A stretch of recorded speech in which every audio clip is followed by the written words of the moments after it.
2, 1, let's jam.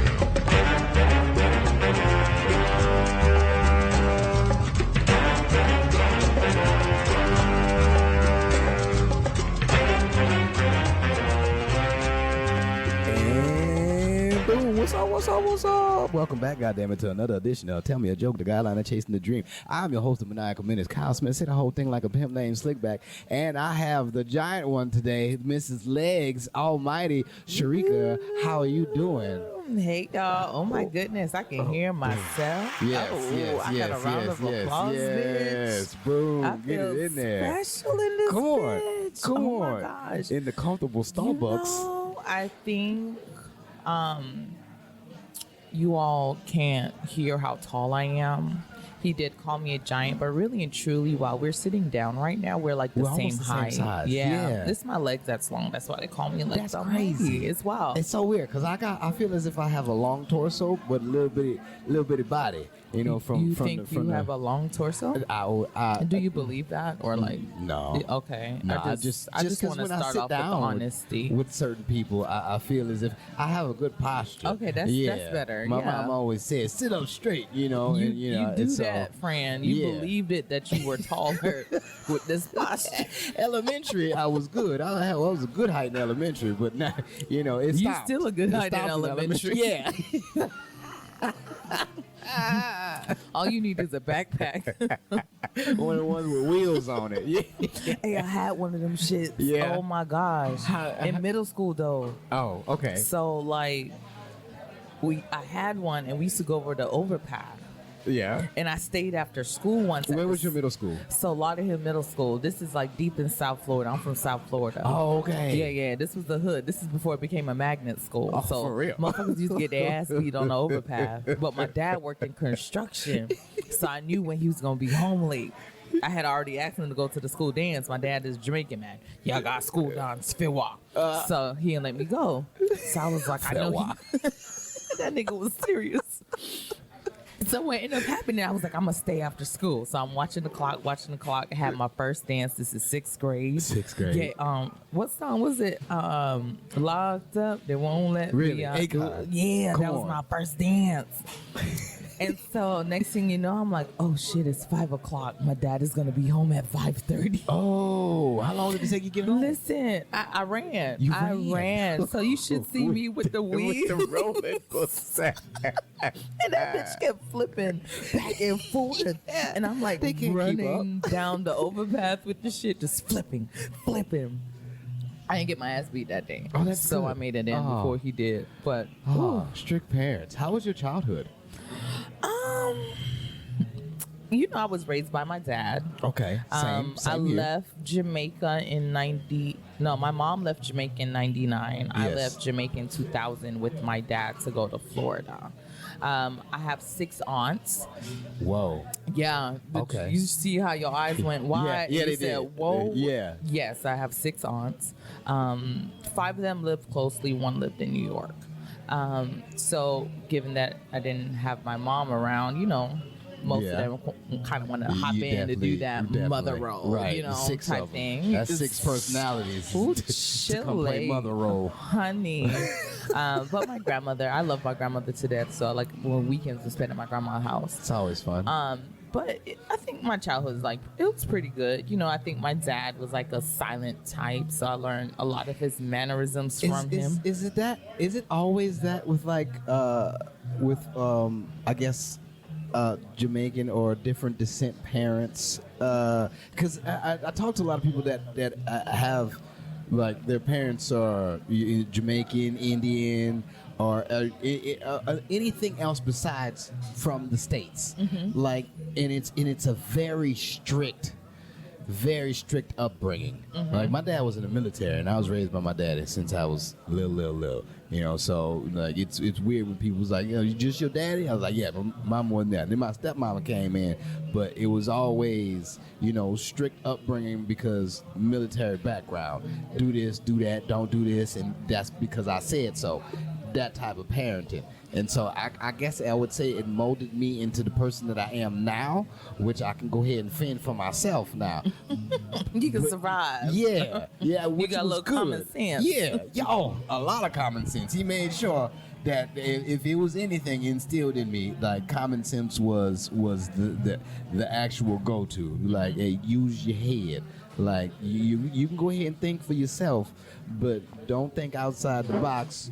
Use your head. I'm like, all right, daddy, I got it. You know, so like I enjoyed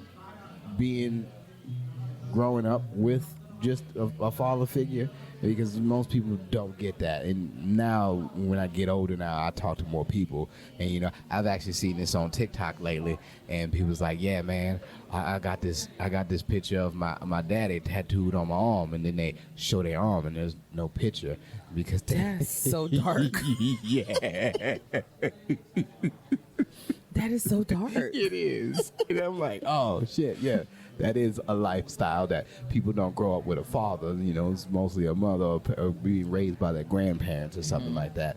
And I've always thought, I'm like, man, if I was raised by my grandma, I would have a different thought process. Like the way I would be thinking about things would be an older mentality of thinking, just because, you know, grandma didn't my really, grandma was a hustler, baby. My Yeah. grandma was a hustler. Nah, my grandma stayed in the garden. That's She did too, but like my grandma used to sell in Jamaica, like sell in the market. How long were you in Jamaica for? I came to the States, I was 7 going on 8.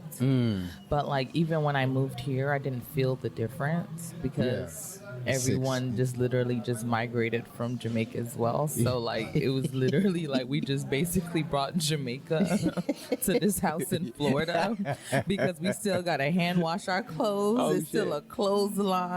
Yeah. Like the food didn't really change. Like we ain't going out for no damn pizza and none of that. We Yeah. got food. We making Jamaican food at the house. That's amazing. So the only difference was like when I went to school, I mean, the kids like they spoke American, but Right. like outside of that, I didn't feel the difference. And so that's why the accent is always there. Yeah, like I don't like even when I go home now, like if I'm talking to my dad, like I'm speaking patois. Yeah. Like it's very rare. Like I go in and out, but for the most part, I'm speaking patois.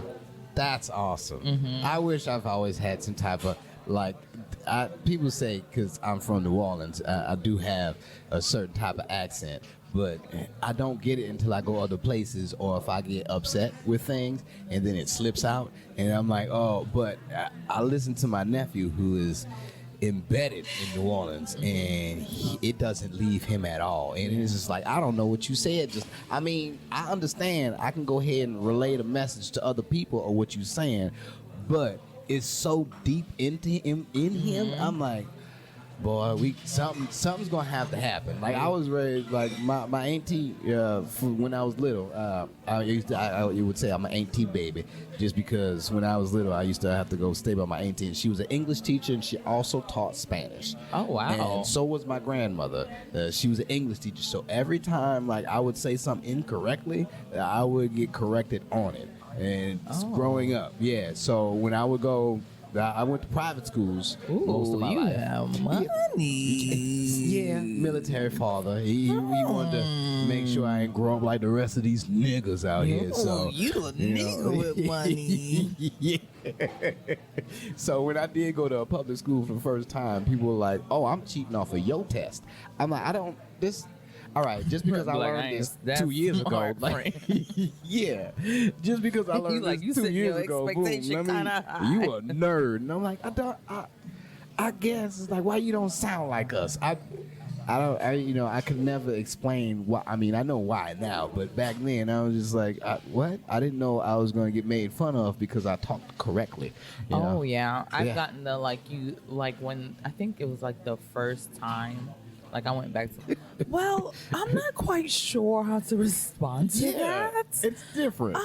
I sound white, and I look in the mirror. I'm like, I am a black bitch. I'm quite black actually. I can't get no blacker than this shit right here.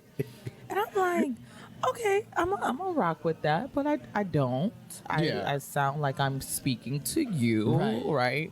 But I want to be like sounding white helped me in different rooms. Okay, Very much so. But I don't give white people the satisfaction of sounding white either. So No, I won't not tell at them, all. white people, if you listen to this, bitch, I don't sound white. That's what I gotta say. You can easily slip into it because when it does happen, and when you do hear it, it's like, oh snap, okay, and it commands the room a bit because it's a very I would say like it's a very demanding type of vocal, and like to hear it whenever it comes out in your poems, like that is amazing. Like it perks people's ears up because it goes from one. It's not like you're speaking a Sounding different white. language. Are you talking about speaking patois? Yeah, Oh, okay. yeah. I No, want to no, get no. that on record, Not- friends. It don't sound dominant. The white voice does not sound dominant. Not at all. It's the patois. Yes. When that switches up, people's ears perk up. People straighten up. They listening more. Like, what helps you write? Like, what gives you your motivation to write the pieces that you write? I'm a sad bitch. Like, I think for a long time I was a sad bitch. Why? Life was beating my ass and I was trying to fight back. Yeah. And so I'll show up and I'll smile. And because I got to make it through the day, right? Yeah. Because I want people, oh, are you okay? Are you okay? Like, are you okay? Like, I don't want that. So I had to, like, be on and be present, like, in my day to day. And there were, like, hard emotions I wouldn't show. But I can easily write it out. Like, some pieces I do share, some pieces I clean up to share, right? But, like, the raw, unedited, sometimes it'd be like, damn, bitch, that is very fucking sad. Like, clean this shit up. Like, my Jamaican poem, and the reason why my Jamaican poem was written, because my coach at the time was like, can you just write something with some humor? Coach for Slam team. I'm sorry. So okay. I was on a slam team back in 2015. So I didn't write my Jamaican poem actually, I believe, until 2016. So my second year on Dada Slam team based out of South Florida. My coach at the time, Coach Chunky, she was just like, fun. write something about Jamaica, put humor into it. Because Yeah. once again, like, it was always some kind of like sad poem. You know, as poets, Yeah. we kind of lean into the dark side. Very much so. Like, it's never a poem that you can tell or hear or see that is like full of joy and humor. That's why I Yeah. appreciate like your commodity. Commodity, however you want to say it. Listen, I be fucking it up. And what I appreciate is it is humorous, right? And it's telling a story. It's still a poem, but Yeah. it's no underlying heaviness, right? Yes. I make fun of you all the time when you talk about the eyebrow poem. Yeah. I'm like, bitch, you talk about my fucking eyebrows. I spent time on them shits today, but it is humorous, right? And it creates like, what is the inspiration for others to like, hey, you can write poems that aren't like just sad. Like Yeah. you can write poems that aren't like social justice driven. You can write poems that's not about death or police brutality or anything like that. It can actually just be funny. Something silly. Yeah, like hence why I do it, just because I understood, like, when I would go to poetry, because I remember when my cousin, she was like, yeah, we're going to poetry night. I'm like, y'all gonna go be sad for like an hour and a half? Like, what is that? You just feel like you're gonna be in a somber room, like dimly lit, with candles and sage burning and shit, and like just so you can hear. Everybody imagine poems that way. If they've never been, do you bitches just sit around and fucking Just snapping fingers, yeah. And most, like, when I would go to certain places, because I've done this, when I would do this in LA, people would like, you know, that was their thing, just snapping and being somber. But I would come there and be like, no, it's okay. I'm a comedian, so this is what I'm coming to do here. And people would perk the fuck up and like, man, what is happening? What are you doing? I'm like, I don't give a shit for the sad shit. Like, I'm sad enough already. Like, let me come tell you In some my silly everyday shit. life, Yeah. I'm fucking sad. So let me hit you with this silly shit real quick, because this is where I would like to break into. I would like to break into being the silly person. Like, people always see me as like, oh, Kyle, you're always smiling. It's like, yeah, just like you saying, yeah, it's to hide the pain that's on the inside. We gonna work through it, friends. We are. If you're listening, we are working through it internally. We getting the help we need. We Just do, to let you yeah. know, if you need the help, get the help you need as well. You hop up on that stage, and it is all love. The feedback that you get from actually being on it. How do you feel every time you perform? It depends. It depends. Yeah. It depends on like the time, space, right? So Yeah. it depends on like where I am or what the poem is. Or is this like just me performing? Is this like a contracted performance, Yeah. right? Like, is this a competition? So it just depends on like what the mood is and what the space is. If it's a featured set where it's like, it's just me and like poems back to back. Yeah. Like, oh my gosh, I get to talk my You get shit to talk in your shit. between. Oh, I can't wait to do a feature set. I love a good featured set, right? Because you know, Yeah. like the folks are there if they hang around for your featured set, like they're there for you, right? Right. They appreciate your artistry and they're trusting you with their time. And so, like, to be fully present outside of the poems, right? You're gonna get the poems, but in between, that's where you get to see like different facets of my personality, Yeah. right? You can tell, like, okay, this bitch might be a little bit funny. Okay, the poems might not be funny. Your whole skills are on point. Like, every time I'm like, oh, look at that. She could be a comic if she wanted to. Listen, Hey. that's my goal in life. Yeah? I'm not gonna do it in Houston, but I'm gonna find It's a difficult random. down here. I'm gonna find a random. No, I gotta make sure nobody know me, that bitch, just in case I crash and burn, bitch. My name is about to Just be in fucking case I Nicole for the fucking night. Okay. I heard somebody said this at the gym the other day. Was like, anytime a comedian is like crashing and burning, pretty much, they always say like, Bombing. you bombing. Yes, Yes. that's the word. They always say, give it up for the ladies. So I. Go ahead and take the attention off of what I'm doing right now. Ladies, you look good. Give it up for yourself. Boom, yeah. I've been practicing it That's just the in case. pander. That's the pander right there. Everybody was like, well, being as a comedian on stage, you understand that, especially if you're not in a poetry crowd or a poetry scene, because poetry, we are here for you. It doesn't matter what you're going through. We all love you. Comedy.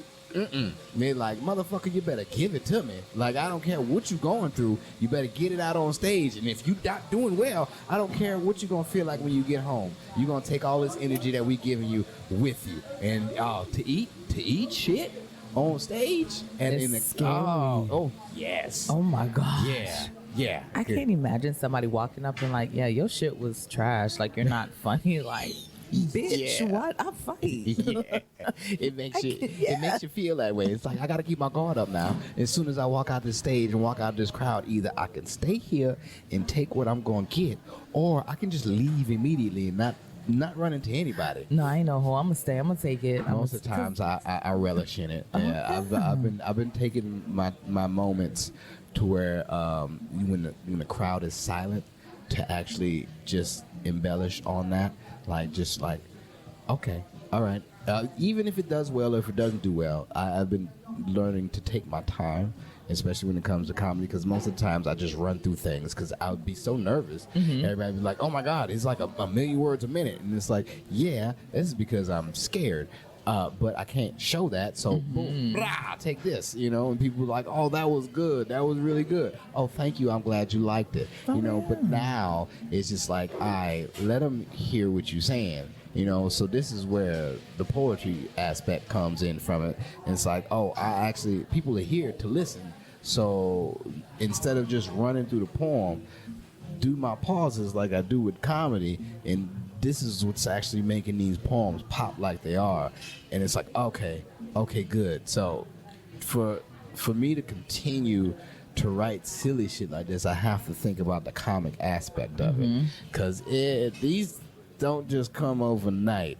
Like it has Did been, you meet somebody with fucked up eyebrows? Is that what the inspiration yes, I did. was? Yes, Damn. I did. Did She said curve she. you? Oh no, she came to a comedy show and she was rude. She was in the front row. Shit. She was in the front row and she was rude like a motherfucker to the person that was on stage. He was doing okay. He wasn't doing well, but he was doing okay. Enough And- not to be rude to. Yeah, you And should it's be like, rude to start with. Don't heckle when you look like this. Shit. Like and then on top of that, she did makeup, and I'm like, whose makeup? She's an MUA. Whose makeup you Bitch. doing? And she had the big Mario blocks on her eyes, and I'm like, I don't. You can't even make an expression with these fake eyebrows that come all the way up to your forehead. Like Wow. it cleared like it. Do She your looked eyebrows hang low? ridiculous. Does it wobble to the Yeah.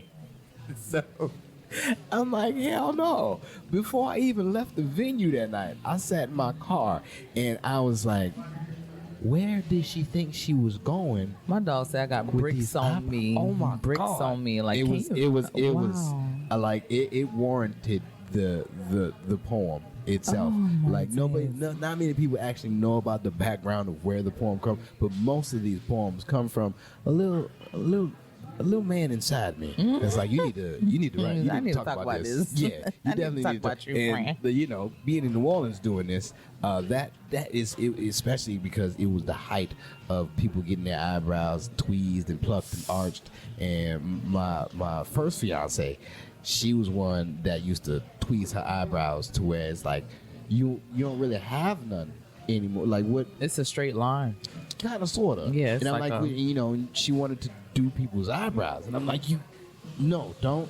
See, don't I do love this. the honesty because people be like, "Yes, friend, go ahead, start that business venture," knowing damn well the shit No. fucked up. Yeah, you about to no. go fuck up other people. Yeah, she And they about to understood pay that. for it. And I believe she understood that.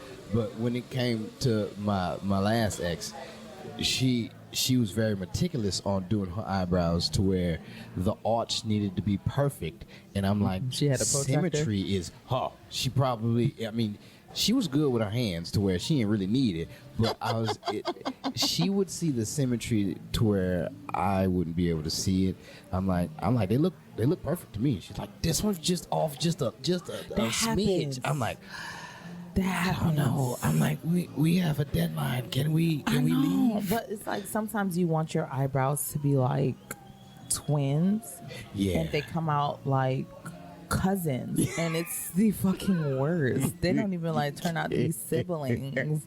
One shit is like, oh, that's bitch, so I am good. surprised, and the other is like, I'm having a calm night. Like they took different strands of weed, and like I'm telling you, and you just pray that you have a bang or something to cover half of one, so like it blends in. It blends. Oh yeah. my gosh, that's stressful. I know. It oh, is. my goodness. Like Ooh. she'd be like, you know what, I'm gonna just take my car. And I'm like, okay, I'll see you there then. Oh, you nice. My husband would have been like, we gotta go. We gotta go, friend. Like, we gotta It's too go. much. You shouldn't have started. Like it was fine before, but then you did that little extra that's got you like, oh, it's not right. Yeah. It's not symmetrical. It's not like I need it. I'm like, I don't think anybody's gonna pay attention. We're gonna be in a dark bar. Ain't nobody gonna give a fuck about You'll your be surprised until you go to the bathroom and the lights are on and other women are in there Okay. and they're looking at you like, ooh, why you left the house like that, friend? Nobody loved you today. Like, oh, and we need those people though. Like, we really do. Yeah. To like remind, to like, hey, girl, that ain't it, let's straighten friend. these out. I Let's have fix friends it. like that. They're like, they'll call me like, oh, you getting dressed? And I'll be like, what's that? Oh. What? Oh. You all right, friend? Like, and the I friends you appreciate need. them. Yeah, I feel like if you don't do that to your friend, you let them go out ashy. And I strongly believe, like, if you let somebody go out ashy in your friend group, you don't like them. You don't like 'em. Like, You why want them to why are fail. they sparking fire as they're walking? Their ankles are ashy, and you let them walk out like that. I don't want to You be a seen part of this that. before we Oh, left. I've seen it plenty of times. You've been In rude. between the toes be ashy, Yes. like, friend. You should have told me. Bruh. We are good friends. Yeah, I got.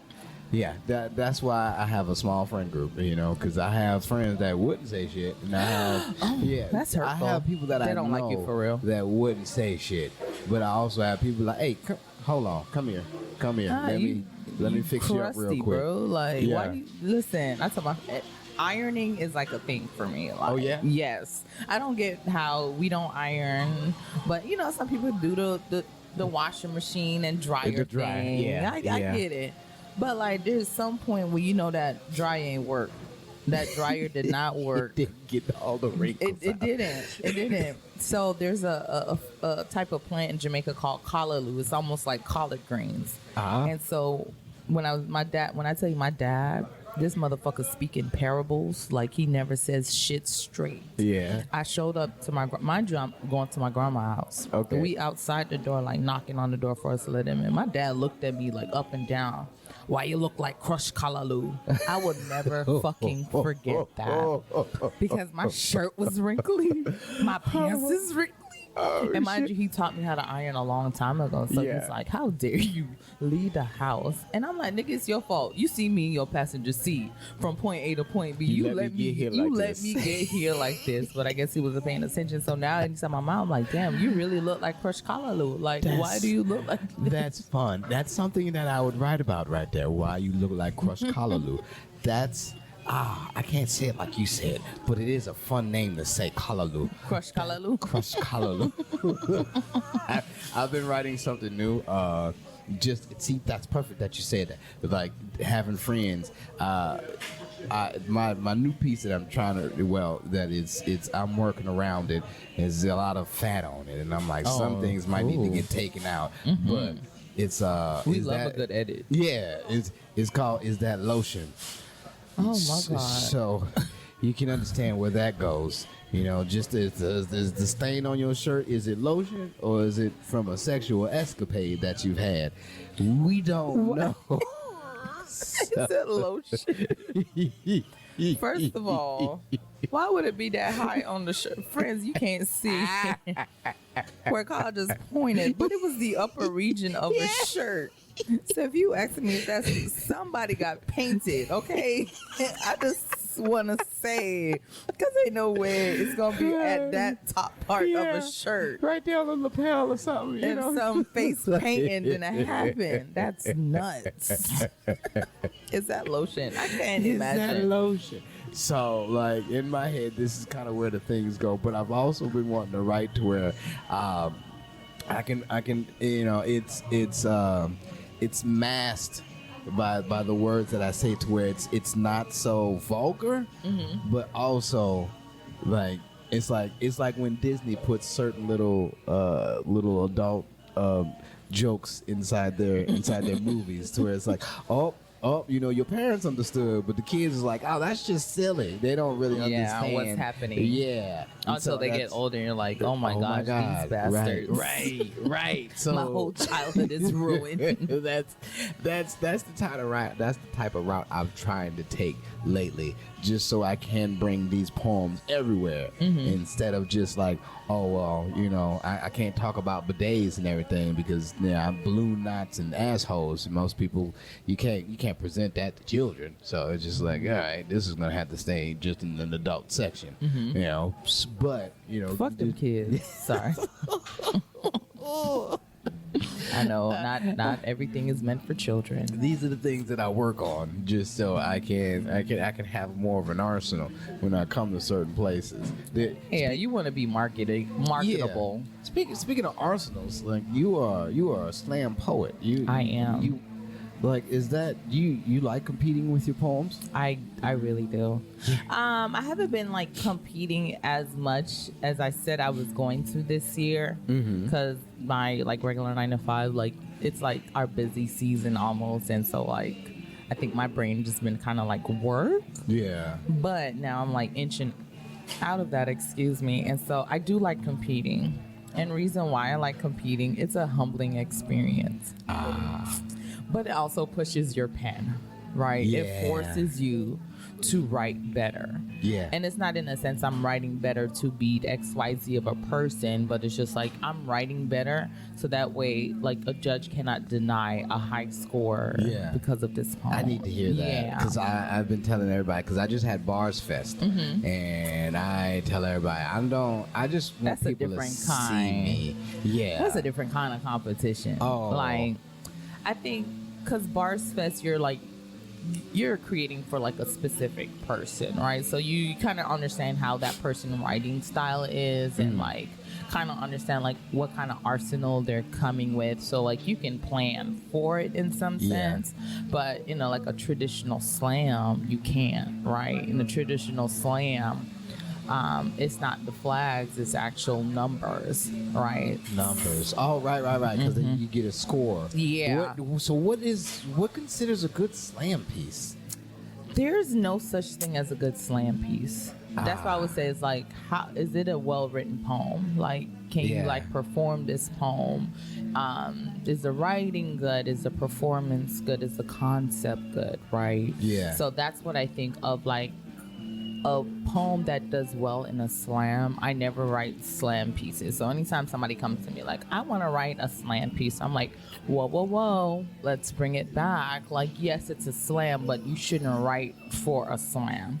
There are some poems that historically doesn't work well in slams. Like, I've seen love, for the most part, like you don't see a lot of love poems in slams, right? More but braggadocious type of poems. You'll see those, but like, you'll see the social justice poem, like the personal narrative poems. You'll see those type of poems in slams. But there is Roddy. Roddy is a poet based out of, I believe, Jersey. And so Roddy has this way of like bringing all of those stereotypical poems that you don't think would work well in a slam, like topics, and she kills it every single time. And she has this way of bringing comedy and humor into her pieces as well, and it works. So anytime somebody is like, oh, well, that poem is not gonna work because it's not a slam, there's no such thing as a slam poem, right? You have well-written poem, well-crafted poem that's edited, the concept is great, the writing is great, the performance is great. So like that can't be denied to a judge. Some judge may not rock with it, but for the most part, are you proud of the work? So that is also the question you should ask yourself. Like, it may not score well, but are you proud of the work that you put up? And as a poet that competes a lot, right? When you don't do your best. Yeah. For a fact, like, all right, friend, you could have kept that one in the chamber. This one needed to cook a little bit longer. What the hell was that? You know? And so it's really understanding like where you are in your craft and what is your confidence level in your craft as well. See, because I remember the first time I went to at Avant, it was a slam night, and I was like, what is a slam? I was like, I'm not really sure what this is, but I just want to show y'all what I got, because I've been writing these things, and they do well here, they do well there, but I don't, I don't care for competition. It's just like always gambling with something. I'm not a person that bets on things. So it's against my religion too, friend. Hello. I go to a damn casino. I said I'm gonna spend $20. I lose $5, I'm leaving. We ain't got nothing else to talk about.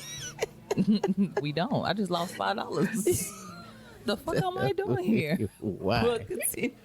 Yeah. And so, like, when I go there and I'm like, oh, you gonna judge me on my shit? All right.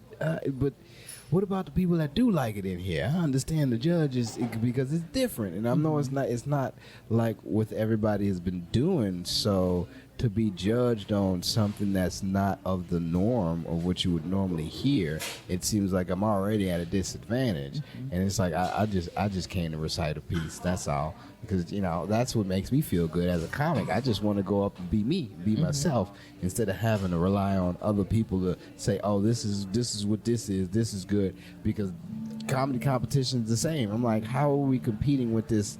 Like, what are we judging? The material, the delivery, like the performance of it, So, I mean, that's why they also do like sacrificial poets. Yeah. Right, to kind of get the judges like ready. The most I can ask of a judge is that they're consistent. Yeah. Right. If you gave something a 10, like whatever piece that matches that energy, intensity, writing, you better give it a 10 as well. Right. So just to avoid any kind of personal biases against a person, maybe how they look, how they how they speak, whatever the case is, right? Yeah. I would say some judges are a little bit more nicer than others. Like I personally, I'm not giving a score of 10 if somebody drops their poem. I'm just not. No matter how good the poem is, like me as a judge, I'm not. Yeah. Like that was in a crisp, clean, all Yeah. the way through All the way performance, through. in my opinion, right? And the same, I wouldn't expect somebody to give me a 10 if I dropped a poem. Like I don't give, like if I get scored low or like lower on a poem, I don't.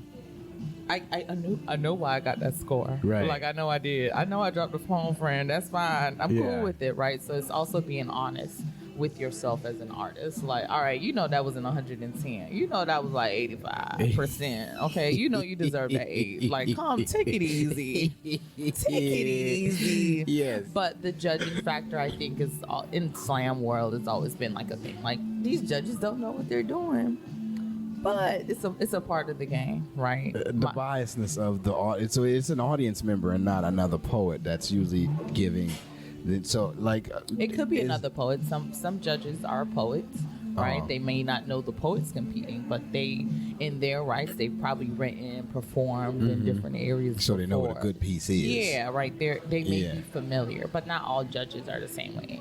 But it's the same. Let's say if you go to a competition on a national or regional level, like the judges are random. Just how, some judges are like curated depending on like the type of festival. Yeah. Let's say if the folks who donate or folks who like contribute to the overall festival in like a large way, they might be selected to be judges on the final stage. Yeah. Right. But like for regular preliminary oh lord preliminary preliminary. Yeah, There yeah. it is. Oh, Different right. preliminary bouts, right? Those judges are random. Like random, may have heard a poem, may not have seen a poem before, like random off the street, was going about their day, and we pulled them in to come listen to some poems and judge it from 0 to 10. So like that is the gamble of slam poetry. But once again, if your poem is good, right, if it's a well written, well executed poem, it will do consistent no matter what room it is in. Sometimes it may get lower, right? But if it's a solid poem, it usually scores around the same. Did you know this is the route you was going to take when you got older? Of poems and of writing, of being a poet? And Yes and no. So like I've always looked at poetry as something that I enjoy doing, right? But I didn't want it to make it my source of income. I was very adamant on that. Yeah. Because my father was a construction worker. Yeah. And with construction Shout work, out to construction workers. you listen. But how those work though, like if there was a job, there was a job, and when there weren't a job, There was, yeah. yeah. Oh, I know. Oh. And so to experience that, I always said, like, I do not want to rely on certain factors to see if I'm going to get a paycheck. When I tell people I don't have an entrepreneur spirit in my body, meaning I don't want to guess where my money's coming from this week. So I've always been a 9-to-5 bitch. I will find a job and I will work that job, and I'll do poems outside of that, right? To keep me like young in spirit, to keep me whole. That's how I look at poems. Like I love poetry. Like I do poems, I listen to poems, I read poems. So like that is a part of who I enjoy. But I will tell people my poems ain't free. Right? Yeah. Yes, it's not my source of income, but baby, these poems are not free. Right? So I do understand like my poems have value to it, and we're not giving them out for free. I've realized that my after this little stint of whatever just happened to me on the internet, I realized that this has high value to it, but I don't know how to market that as just being used whenever I go places or whenever, because I've done shows to where people's like, oh, this is new, this is different, this seems like it's gonna get a lot of people here in the seats because so boom, comedy, poetry, explosion. People put comedy and then poets together, and then I'm there, and they're like, yeah, this is new, it's different, it's gonna get people here, but then I don't get compensated for what I'm doing to say that the reason why you came up with this show is because of what I do. And now it's just like, I don't want to feel as if I'm being used for my talents, because I realize that what I have is pretty good. And now when I go places, I'm like, I'm trying to be more strategic about it, because this is the hints, the title of the podcast. I am trying to get places with my craft, with my art. I want to be able to support myself from the things that I create out of my mind.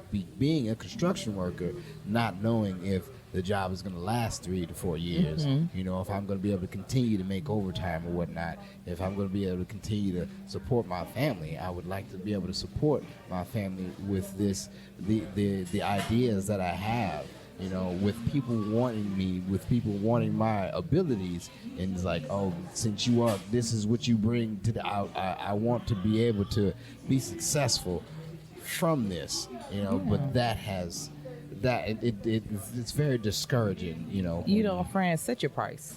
Set your price and stick to your price, right? How do you go about that? About setting your price? Yeah.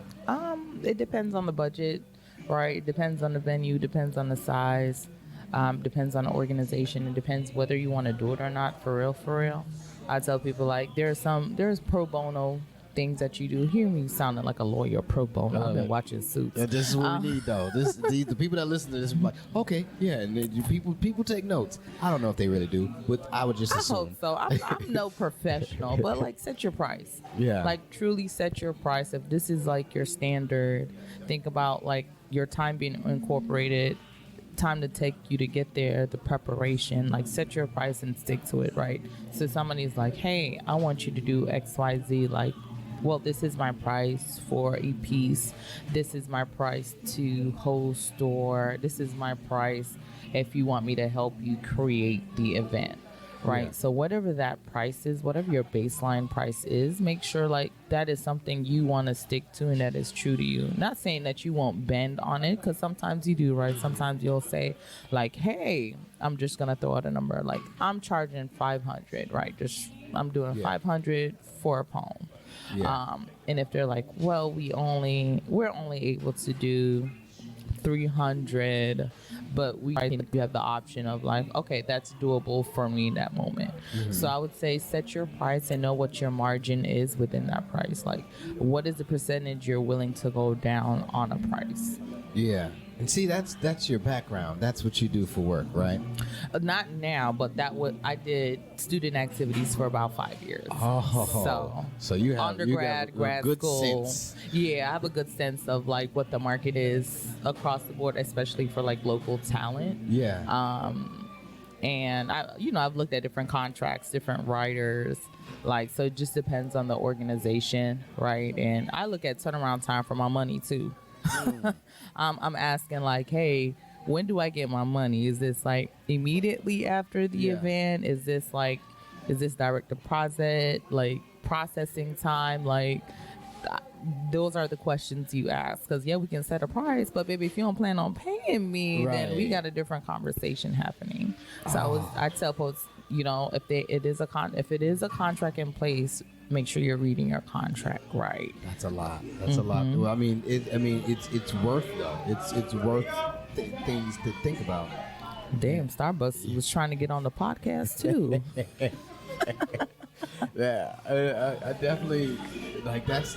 I guess that's the next realm of what I need to get into, because I don't mind. Well, most of the shows that I have been doing haven't really been free shows. I've been getting paid for what I've been doing. But I know that's right. Collect that bag. But this is me actually weaning out the places that I'm going to, because I see that these places are still charging. You're still charging for people to come in here, and there's people here. So where's my stipend? Like, why don't I get paid to be? I'm the talent that they're coming to see.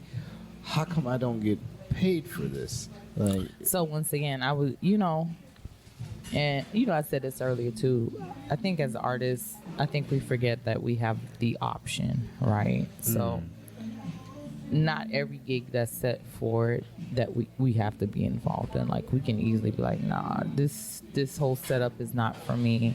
Like, at all, right? So I don't really look at what folks are charging overhead to get in the building or how many bodies in the building. Like, your operation and your logistical things have nothing to do with me. Whatever you're making off of that has nothing to do with me. What has to do with me, however, is the price I personally set, right? If I'm like, this is what I expect, I don't care if it's 5 people in this bitch or 25 people in this motherfucker. Yeah. But what my standard is, my standard rate that whomever the promoter or curator agreed to, that is my expectation. That should not change depending on bodies in the building. So I tell poets all the time, like, you can't look at a venue and look at like what's happening at the door and look at, oh, this person is being paid. Like, that has nothing to do with you. Like, really and truly, like, you shouldn't be counting that. You should, before you even get there, you should know that, hey, this is what I'm gonna get paid by the end of the night, and is this what I agreed to, right? Whoa. That shouldn't waive. Yeah. I've never thought of it that way. Like, so how do you know when you should start doing that? Do you have a price set? No. You gotta get a price set. How do I know how much I'm worth? That I can't tell you that. You gotta survey your market. Yeah, I mean, I would say find people who you're comfortable confiding in and like trusting, and also folks who have been in the game, who have done this and who do it professionally too, to kind of like get an idea of like, what is the market right now, like locally, regionally, on a national level, and what I should be asking for. Now, some folks may be like, hey, sounds like you want to be in a consultation. I'm like, I got to charge you for the time, right? Some people may. But if it's like the people that you are friends with who are in the business, it's good to have those conversations to kind of see like, okay, what's happening across the board? Like, what is the range? You can always start your price low and then slowly work your way up with the more gigs you get. But I would tell you, like, it just varies, right? So a corporate booking may be different from like a local booking, right? A corporate booking, like, you can set a price, and either gonna be like, we can't do that, or they're gonna be like, we can do a little bit less, or they're like, yeah, that's doable, but you never know until you try. Don't lowball yourself. Always start high. Let them take you down. Right. Just like asking for a raise at a job, which I have done recently. It's like, oh, you ain't worth that. Am I not worth this? Like, I'm putting the time. This is fun to think about. Like, this is I've always tried to get to this aspect of it, and this is what people that don't like. I mean, should have done this because I've been doing this for so long, but I'm such a humble person to where I'm just like, yeah, I'll do your show, regardless of being paid or not, just for the fact that, I get to show my talent somewhere. But at this point in time, I got a baby on the way. Yeah, it's a digital age, friend. You can show your talent on your own platform. Yeah. Like, you can have your talent on social media if you want to get your talent out there in that sense, right? There's other ways to do it, showing up to venues that you haven't seen to tap into a different audience, right? Where it's like, okay, I have free time here, let me go check out like this new spot, right? It doesn't have to be in the same places. So when I look at platform, right, when I look at showcasing my talents, I look at ways, okay, how can I tap into different audiences? Because I know, like, if one specific show is happening, I know, like, it's going to be this group of people that I usually see at these other events. But how can I get myself in front of other folks who I've never met, who've never been like introduced to that, right? That's where research comes in. Like, is there any other things happening in the city that I may not be aware of that I can get myself out there? Right. Like, so I've been asked to do many shows, and usually I don't go around to ask to be on people's shows. It's just people come ask me to do their show, and so I'm always like, well, out of the goodness of my heart, I can do this Oh for no, you. friend. Oh no. You know, the first question I usually ask is like, okay, what is the budget allocated to your talent? Yeah, And if somebody's like, oh, well, this should just be a platform opportunity or a chance for you to be on. Yeah. Oh, I'm good. all Thank right. you I for got the my opportunity, platform. Yeah. but this is what I usually charge for a piece or two, and you know, start setting those boundaries for yourself. And Yeah. it's different if it's like an organization that approaches that you're like, this is like really dope and I do want to be a part of it. That's a little bit different. But out the goodness of your heart is not. That don't pay your light bill. No. Or your no. gas. I need you to pay me to get out of my house now. Yeah. Yeah. I need to look into this, definitely. I definitely, because I put in a lot of time. A lot of time to say that it feels as if it's gotten nowhere, but it's slowly rising. But, you know, doing this on my own, this is talking to people like you is what actually helps me be like, oh, man, you need to set your foot down and do this, learn how to write up a contract and whatnot. And I definitely don't know how to do that. Like, that's one of the things that, you know, that my ex, she was good at that. She would be able to write up contracts and like, this is what it's going to be, because she was a dancer. So, you know. So she was on that. She was like, hey. Yeah, this is what it is. If you can't do this, then I can't do nothing for you. And so I'm like, oh, that makes sense. But, you know, I don't know what it takes to write up a contract, or what should be in that contract as it's written, how to write up a contract, you know, all that. And that's the things that I don't want to think about, and I want to have somebody else do. But then that's paying somebody else to come into my pockets, and it's like, God damn it. Yeah. So much. So I would, you know, it doesn't have to be when we think contract, it doesn't have to be in depth, right? It could be just like agreement on time, date, place, payment. Yeah. It doesn't have to be like this in depth type of thing. Like, I don't want us to like overthink it. Yeah. And you know, Google's at our fingertips. Google like quick entertainment contracts or performance you think I artists. can AI a contract? You probably can. You can AI shit damn near a toe at this point. You can fucking anything. You probably could. Yeah. Like, this is what I want in the contract, and they will probably draft it. But I mean, even if it's a piece of paper like, oh, this is my performance time, this is the time we agreed on, the number of pieces, XYZ. It doesn't have to be in depth. Sometimes it's just an invoice. Right. Sometimes it's just like, hey, this is what we're agreeing to. This is a performance date. This is my invoice. That's what we're going to agree upon at the conclusion of this event. Do things like that need to be notarized or something? Or it's just, this is what it is. If you sign this, then I'm all in it.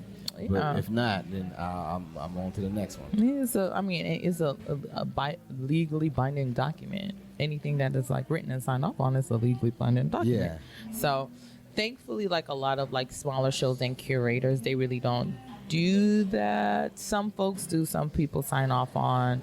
I did a show where it was a simple document. Once again, just name, date, event, time, location, amount agreed upon, and both parties sign it. Like, we acknowledge, like, this is what's happening with this showcase. This is how much you're gonna get paid. So that way they're protected as well. So I, as a performer, don't come back because I see 200, 2,000 people in your building. I come back, I'm trying to get more money because I agreed to one price, but now that I'm watching your pockets, I'm like, nah, I should get paid more. And there's nothing wrong with advocating for yourself, but I always tell people, be fair when you're advocating, right? Be fair. If you didn't think that you were worth that price on the front end, don't try to change it when you see the outcome on the back end. You should stand firm on what like your price is for you and what you think you're worth. Yeah, up front. And there are people that disagree, right? Some people are like, no, like I didn't know there was going to be like that much people pulled in. I want to be paid more, and they have the right to do that. But I would say, me personally, like that should be done on the front end. That should not come as a surprise, because you now see what's going on with this show or this audience or whatever the case is. No, I would say the curator though should be honest about like what bodies are going to be in the space. Yeah. Right. As well. Oh, that is so helpful. You know, I be trying, you know. I think when people see me, they're like, okay, this is Togo. She be making jokes and she does poems. And I kind of keep it like that, too. You got the background to back it up, though. I do. Yeah. But people don't know that. I just be minding my business, friend. I'd be like, But see, when I came out here, and when I first asked you about what I asked you and everything, and I'm like, she don't do certain things. And I've seen her, and she real good. She real good. And when you see her in certain places, it's like, oh, you are the person that everybody is coming to see. So it's just like, I need to know things, you know? I'm like, yeah, I do, like, so in my head, I'm like, okay, I need to stop selling myself so short. Yeah, you ain't got to be everywhere, friend. And if you go somewhere, you ain't got to perform. You don't. Yeah. Like 9 times out of 10, when you see me out, am I performing? No. Exactly. Yeah. I know. It's so crazy. Yeah, I don't need to touch every stage. I don't need, sometimes I just want to be a part of the audience, to be honest. Like I just want to enjoy being in the audience, because 9 times out of 10 I'm either emceeing or like doing a show like I'm booked for. So like when I'm out at like other open mics or just random open mics in the city, like I want to be a part of the audience. If I feel moved, don't get me wrong, if I feel moved, you know, the tequila start hitting, I got some shit I need to get off my chest, and if there's space on the mic, I'll definitely like sign up. I don't mind doing that, but I don't, Oh yeah, there's sometimes I just couldn't. I always feel the need to be on stage whenever I go somewhere, just because I'm like, what am I out for? I don't. Nowadays, it's like I don't go out to have a good time. I go out to be the time that people are having, and so I most of the time it's like a release for me, because I'm working all day, and like I don't have the time to be like out most of those times just to be watching something if I'm not accomplishing anything at that time. Because 6 a.m, I gotta be at work. Oh yeah, oh man. You know, and I work in the sun. Like it's underground construction. Yeah, your daddy know about it. Yeah, I know. I don't. Listen. Waking up, getting 4 hours of sleep, and then having to work in this Texas heat. I don't know what's going on with it. It's a lot. Ooh. It's a lot. I almost caught heat exhaustion the other day, and I was just like, this ain't a fun feeling. Like that shit is not good. That'll put you out for a week. And so that's what I'm saying. You have to know why you're in the space, right? So 9 times out of 10, I work from home, right? So I be talking to the walls and the white people across my screen. I don't know why I whispered it like they was about to pop out like the fucking candy man. It's not a lot of them. If I say white people 3 times, will they appear? They do pop up. Oh shit! Let me look around. Oh shit! One behind. That's it. Yeah. But you have to know why you're in the space too. Yeah. Right. Know why you're in the space. I would say there are other ways to network without being on stage when you're in a spot. Right. Oh. Yeah. You got to talk to people. Like sometimes, like people who come out to shows, they might be from different organizations. Right. The first time I moved to Texas, someone who I met, they like see me perform. I met him one time in the audience, right? Like I just randomly, I was in DC, just randomly met him in the audience, was talking to him. A young man, I was like just chopping it up. Yeah. Like I was there with my ex-boyfriend at the time, like just having a casual conversation. This man had never seen me perform, right? The second time I went to the venue, like I performed. He was like, wait, you perform? I was like, yeah, like. Yeah. I do poems, like bomb ass personality, but I do poems, right? And so when I got to Texas, that same young man that I met in DC years back, he was there. I Yeah. didn't perform that night, but there was the feature that was there runs his own show in a different part of Texas, and he was like, hey man, you got to get her on the show. Mind you, this man ain't never seen me perform. Who he was telling the guy to, like saying like, oh, I've seen her perform in DC, like you got to get on a show. He was like, I trust you as my Yeah. friend Yeah. to take your job. Like, yeah, go ahead and let's get you out to perform. So sometimes it is not just getting on stage, it's networking in the audience. Not saying that every conversation you have is going to turn into like currency, Yeah. but it may put you in contact with someone else. I've had a lot of those situations to where it's like, man, y'all need to get him up. You performing tonight? Man, I'm gonna tell somebody. It's like, what the? Yeah, put your foot down. You gonna tell them to do what? I ain't going up there. They will call my name. I ain't going up there. What? You are nuts. Don't call me. Call Tyrone, bitch. Somebody. I ain't going up there. Oh, that's good. This is. Oh, okay. Okay. Now, before we get out of here, I'd like to play a game of choices with everybody. Oh, shit. You got 4 choices and 4 options. All right. 4 choices. Yeah, usually first people, like every time it's the first person's time on the podcast, I play this game with them, and it's just, and since we've had an intense moment of talking about things that I need to be doing in my life, and I ain't really doing, boom, just to break everybody out of that. We're doing a game of choices. Come back. All right, so you got 4 options and 4 choices. All right, you got to be one, you got to raise one, you got to sell one, and you have to have relations with the other one. Okay. Oh shit. All Okay. right, Is now. my husband gonna hear this after? What kind of relations we talking about? However you feel, Okay. whatever type of relations you want. That's why I say relations instead of fuck one. I used to say be one, raise one, sell one, fuck one, and I'm like, hold on. Sometimes you can't put it like that. Sometimes relations, whatever type of relation, family relations, cousins, or something like that. Boom, or marriage or whatever. But your choices are mermaid, a mogwai. Oh, what? A mogwai. This is a mogwai. Oh, wow. I'm glad I wore the shirt today Okay, because 'cause I everybody was does like, that. Gizmo. Oh, where is that from? Gremlins. Ah, okay. Yeah. You got a mermaid, a mogwai, a Mexican, and a manatee. All right? You said a Mexican? Yeah. And a manatee. All right.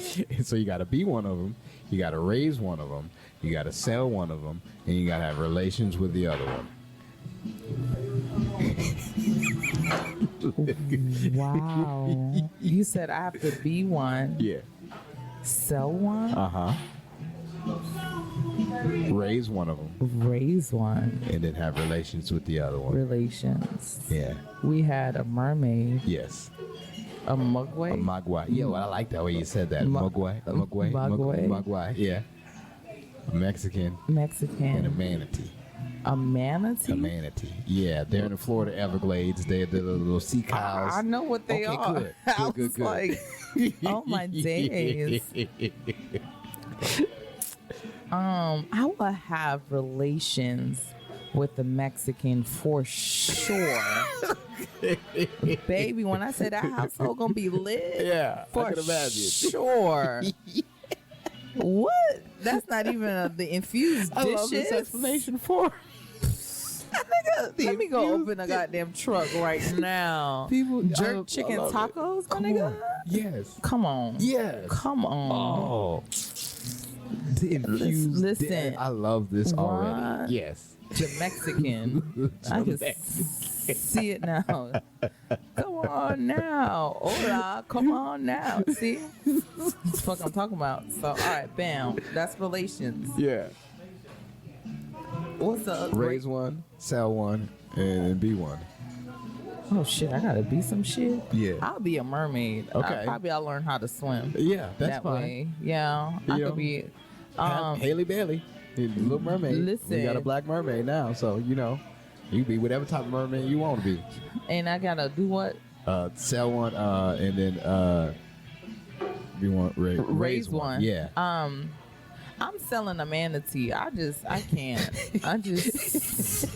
There's nothing. I just fucking sell that shit. Get back out there, friend. Go back. Be free. And I'm a mermaid. I'm selling this. Go be free.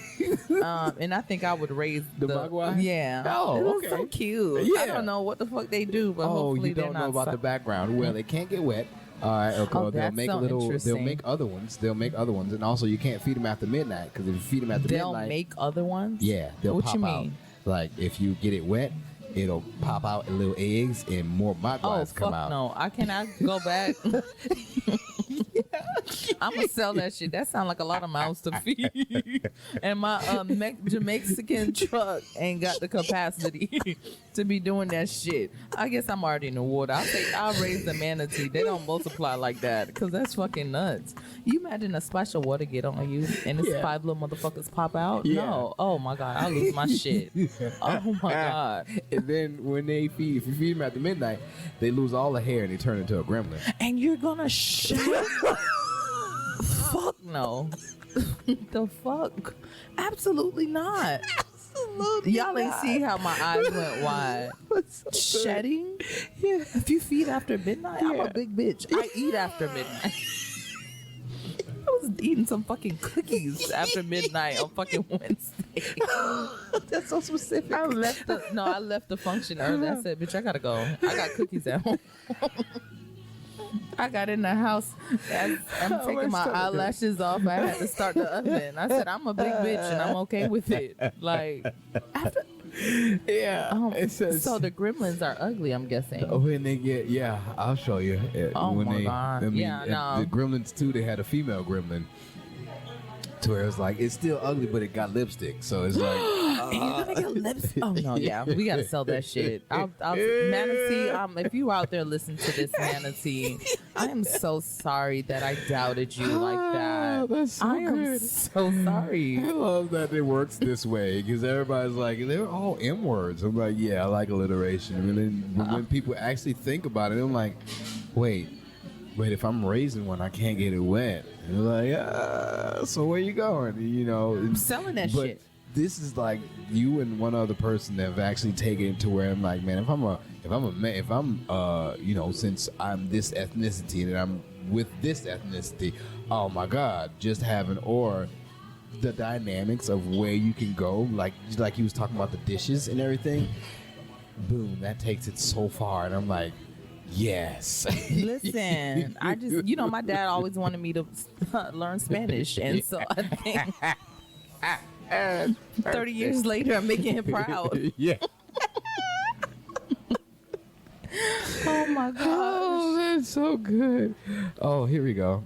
You about to show me the gremlin? Yeah, this is what a gremlin is that's what it turns into. Fuck no. Ain't no fucking way. Get me the fuck up out of here. Ain't no, that shit look like a fucking bat. Yeah. With legs. Yeah, it's What movie is that from? Gremlins. Gremlins and Gremlins 2. Gremlins 2 is where the Oh my goodness. There she is. That's the female gremlin. Oh hell no. Ain't no way. Yeah, sell them shits. I don't want no parts. None. Me and the manatee, we can swim. We can go places in the underwater world. Let's see.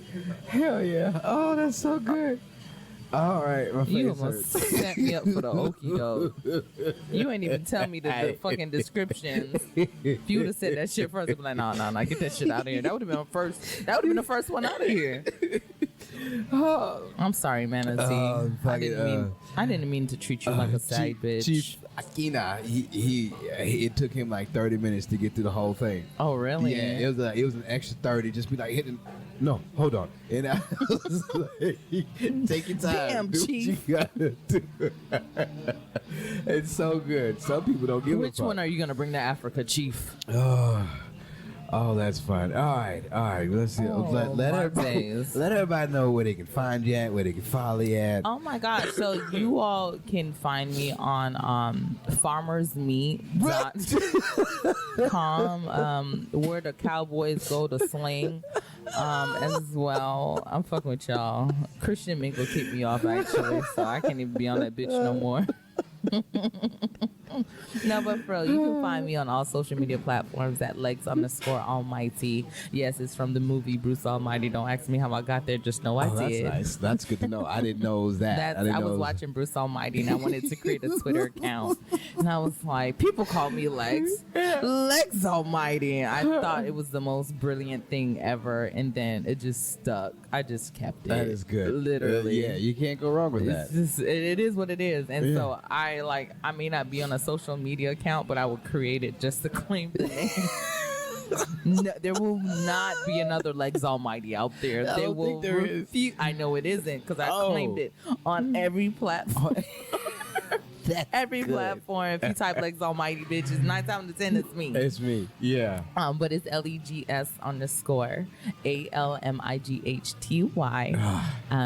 Yeah, Sherrika Mitchell on Facebook. If y'all It's Mitchell. into That's that what it was. type of thing. I had so many other last names in my head, and I was like, It's I don't. Mitchell. Yeah. It's Very, very black and generic. Yeah, That's good.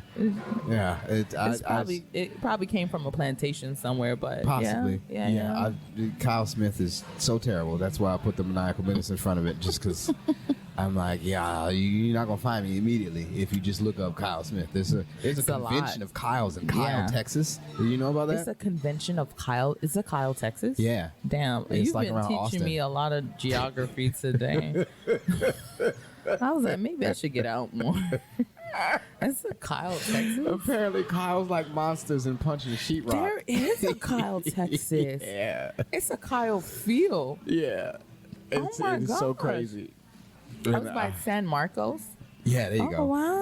wow. Close to Austin. Yeah, I don't be in them spots. I don't need to be able to.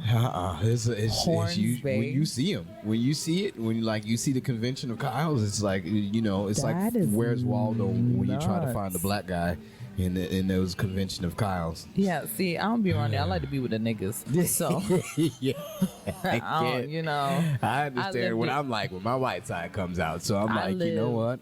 I lived outside of Pittsburgh for 2 years. Ooh. Yeah. Did you see the face you just made and the sound? Yeah. That was yeah. Pittsburgh, Pennsylvania.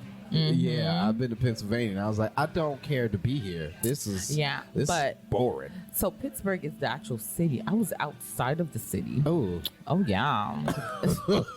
When I went to like the local mall. When I went for my interview, and I'm like, okay, there's a mall, there's a gym.